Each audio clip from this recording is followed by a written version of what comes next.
किया। उन्होंने कहा तुम्हारा पेपर अब कोई नहीं जांचेगा। 2 कॉपी मिली हुई थी, 1 कॉपी तुम घर ले जाना, 1 घंटे के बाद मैं इंटरनेट पर डाल दूंगी, अपना अंक खुद मिला लेना और तुम्हारा अब इंटरव्यू की जरूरत नहीं है। जो बेईमानी के रास्ते थे, दवा के अभाव में न मरने पावे, उसकी सरकार की व्यवस्था देने की जिम्मेदारी है। भारत का संविधान कहता है इस देश के खेत पानी के अभाव में न सूखने पावे, उन्हें सिंचाई की समुचित व्यवस्था होना चाहिए। यानी जिंदगी में आदमी के पैदा होने से लेके इस दुनिया के विदा होने तक के सारी व्यवस्था। साथियों नमस्कार, मैं सुनील, आप देख रहे हैं जन इंडिया टुडे न्यूज। आज हमारे साथ मौजूद हैं पूर्व राज्य मंत्री बीएसपी के और मझवा में उतर चुके हैं, स्टार प्रचारक भी हैं। क्या कहेंगे? सबसे पहले आपका जन इंडिया टुडे न्यूज में स्वागत है। जन इंडिया न्यूज़ टुडे का मैं बहुत बहुत आभारी हूँ कि आप हमारे कार्यालय पर आए, इसके लिए आपको बहुत बहुत धन्यवाद। क्या कहेंगे, क्योंकि ये बीएसपी की पुरानी सीट है, लगातार यहाँ से बीएसपी के विधायक थे, तो इस बार उपचुनाव में क्या लग रहा है? इस उपचुनाव में जो मैंने क्षेत्र का भ्रमण किया है, सर्व समाज के लोगों का एक ही कहना है कि जो भी आज प्रत्याशी खड़े हैं, चाहे भाजपा से और चाहे समाजवादी पार्टी से, हमने किसी का 10 साल का कार्यकाल देखा है तो किसी का 15 साल का कार्यकाल देखा है। आज उनके पास कहने के लिए कुछ नहीं है। जनता उनसे तौबा कर चुकी है। सब आशा भरी निगाह से बहुजन समाज पार्टी के लोकप्रिय प्रत्याशी एडवोकेट दीपक तिवारी उर्फ दीपू भैया की तरफ देख रहे हैं और सुश्री बहन कुमारी मायावती जी, राष्ट्रीय अध्यक्ष बहुजन समाज पार्टी और इस विश्व के सबसे बड़े प्रदेश उत्तर प्रदेश की 4 बार मुख्यमंत्री रही सुश्री बहन कुमारी मायावती जी के द्वारा किए गए विकास कार्यों की तरफ लोगों की नज़र है। और इसीलिए जनता ने मन बना लिया है कि इस बार बहुजन समाज पार्टी के प्रत्याशी को इतने भारी मतों से जिताना है कि जो उपचुनाव हो रहे हैं उत्तर प्रदेश में, उसमें प्रथम नंबर पर इनका अंक रहना चाहिए। आज यही जनता की चारों तरफ से पुकार है। स्टार प्रचारक हैं आप मझवा के लिए, तो मझवा की जनता के लिए मुद्दा क्या रहेगा मझवा में? बहुजन समाज पार्टी का मुद्दा, चाहे मझवा हो चाहे पूरा देश हो, सबसे बड़ा मुद्दा कि जो हमारे परम पूज्य बाबा साहेब डॉक्टर भीमराव अंबेडकर ने संविधान बनाया है और संविधान में जो फंडामेंटल राइट दिया है और संविधान की जो प्रस्तावना है कि equality, liberty, justice and fraternity, यानी समता, स्वतंत्रता और न्याय और बंधुत्व के आधार पर समाज के साथ काम होना चाहिए और समाज का काम होना चाहिए। इसी आधार पर तो हमारा मुद्दा यही है कि सभी को संविधान के अनुसार सम्मान मिले, सबको समुचित शिक्षा मिले, क्योंकि परम पूज्य बाबा साहब अम्बेडकर ने संविधान में व्यवस्था दिया है इस देश का किसी भी जाति धर्म का बच्चा 6 वर्ष से लेकर 14 वर्ष की आयु तक, यह संवैधानिक व्यवस्था है कि उसको निःशुल्क शिक्षा दिया जाए।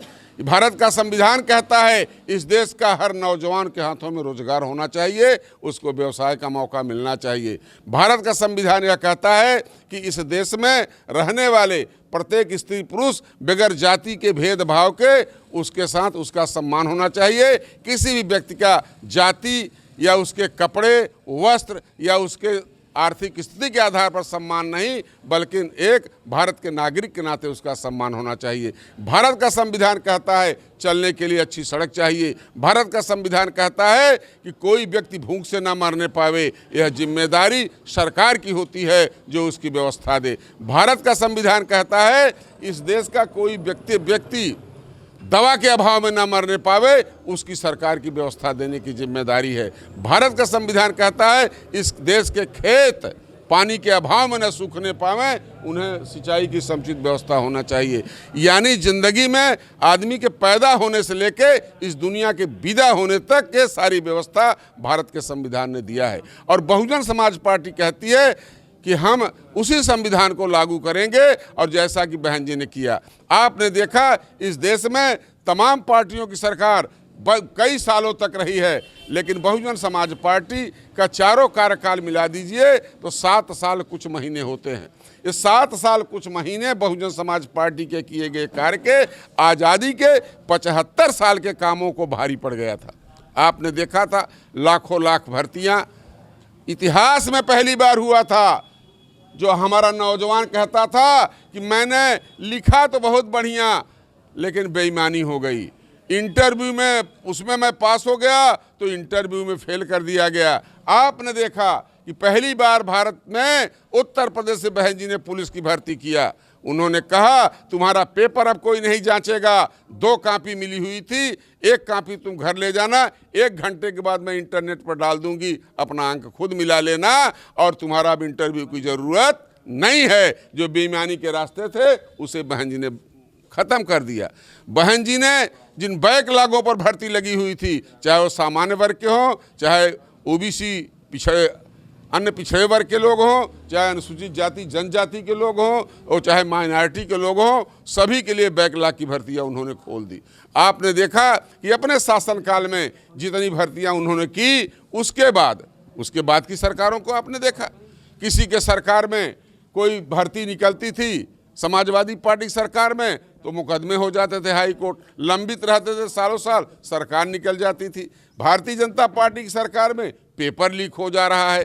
किसी आज तक तमाम नौजवान, आज जो आप बीएड के छात्र छात्राएं देख रहे हैं, इनकी उत्सुकता बहन जी के शासनकाल से बढ़ी, इनकी उत्सुकता बहन जी के शासनकाल में बढ़ी। लेकिन आज लाखों बीएलडे, बीटीसी, बीएड के छात्र, आईटीआई के छात्र, बीटेक के छात्र बेरोजगार घूम रहे हैं, वो परदेशों में शरण ले चुके हैं।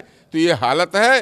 तो बहुजन समाज पार्टी का यही मानना है कि सर्व समाज को न्याय मिले, उनके विकास हो, वो शिक्षा के क्षेत्र में, चिकित्सा के क्षेत्र में उनको सुविधाएं उपलब्ध कराई जाएं।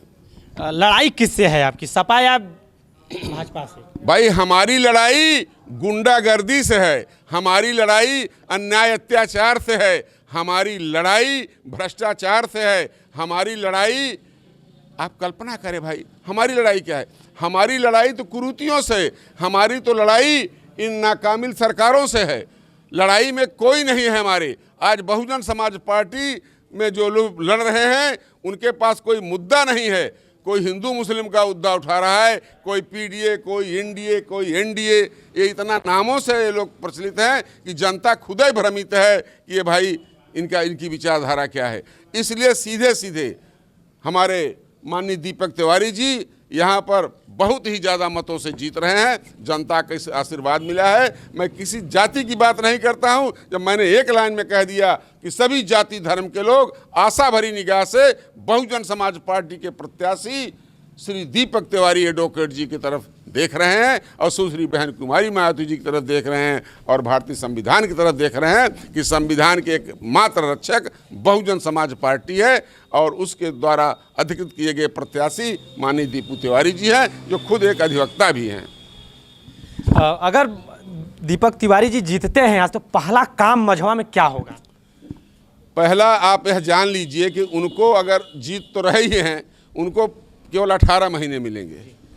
मैं विश्वास दिलाता हूं उनका 15 साल, उनका 10 साल, इस 25 सालों पर उनके ये किए गए कार्यों को हमारा 18 महीने में जो उनको मौका मिलेगा हमारे प्रत्याशी को, वो उस पर भारी पड़ेगा। इसको आप देख लीजिएगा। हमारे साथ मौजूद थे पूर्व राज्य मंत्री बीएसपी के और बात हुआ, आप लोग देखेंगे ही। तब तक के लिए जय हिंद। फिर मिलते हैं किसी नेक्स्ट नेता के साथ। धन्यवाद। जय भीम, जय भारत।